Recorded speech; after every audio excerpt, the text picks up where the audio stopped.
So I was having a conversation with a girlfriend of mine. We both have children and both have children in public schools and private schools, and we're recognizing that both the schools and families and the community and the churches are really wanting to introduce character to our children, tools of character as well as education. And that's why I love my children's school. They see that character is just as important as academics, and yet I'm recognizing just in myself and our family that we tend to want to give our children lots of tools, tools that are great, tools to build their home, to build their life, right?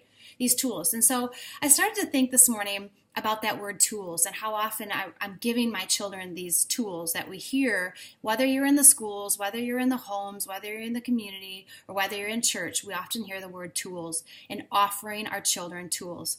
And so what I did is I went into the garage this morning into my husband's tool box, and I found some tools that I thought would relate and make a good analogy of what it looks like when kids have tools. So we've got this, ginormous wrench that's so heavy. And I was thinking, this would be like giving my son today before he went to school saying, here's your tool, your wrench of self-confidence. Go ahead and be self-confident. I'm giving you the tool.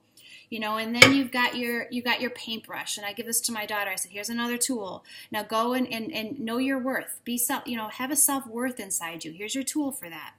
And then for my son, I say, here's a hammer. This is a tool of your self-assurance. Be self-assured. Here you go. Here is your tool. And then, we got a knife, and this is a tool of kindness and love, and we want you to be kind. So here is a tool for that, okay? That's going to help you in life to be kind and loving towards people. And then you've got another tool, and this is, a tape measure, and this is maybe for a spirit of forgiveness, just quick to forgive other people. That's a really good tool to have, honey. So take this tool that I'm giving you. And, in just these few tools today, I took them from the garage to my kitchen here to this chair, and I barely could bring them in. They were ready to fall, especially with that wrench that was just so heavy.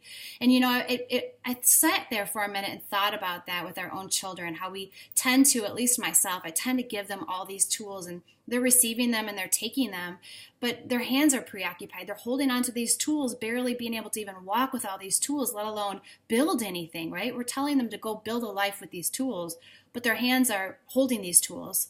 And then it hit me as I was reading this morning in His Word, God's Word in Ephesians, where it says, that there's armor that God gives us when we have an intimate walk with God that keeps us protected. And one of the very first armor that God mentions in His Word, interestingly enough, I think He positioned that just so precise, is the belt of truth. And when you think of a master builder, I remember when they built our home years ago, almost 13 years ago now, and I remember I'd come here and just watch them working, and every one of those master builders would have a tool belt around their waist. And in that tool belt were tools such as this, but then so much more.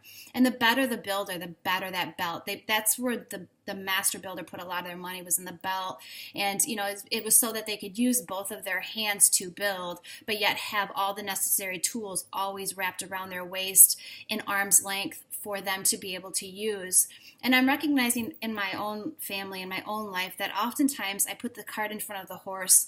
I so badly want my children to have the proper tools to make a good life for themselves, to give to this world and not to take, to be a blessing and not a curse. And they need these tools in order to do that. But what I'm seeing is that first and foremost, I need to be giving them the tool belt, the belt of truth. And the word truth is so interesting, because the belt of truth actually says in the word that Jesus is the way, the truth, and the life. He is the truth. And then it also says in the word that it is the truth that will set us free. It is the truth that our children have that will give them that sense of freedom and not bondage, a sense of order and not chaos, a sense of love and not hate. It's the belt of truth that offers that to them.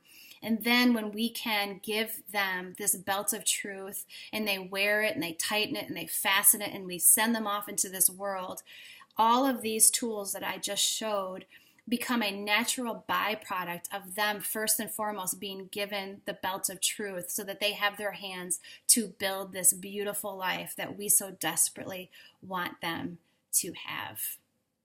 So I just wanted to share this little analogy with you today. If it helped, then great. If not, have a beautiful and blessed day. It was great to talk with you this morning. I'll talk to you soon. Bye.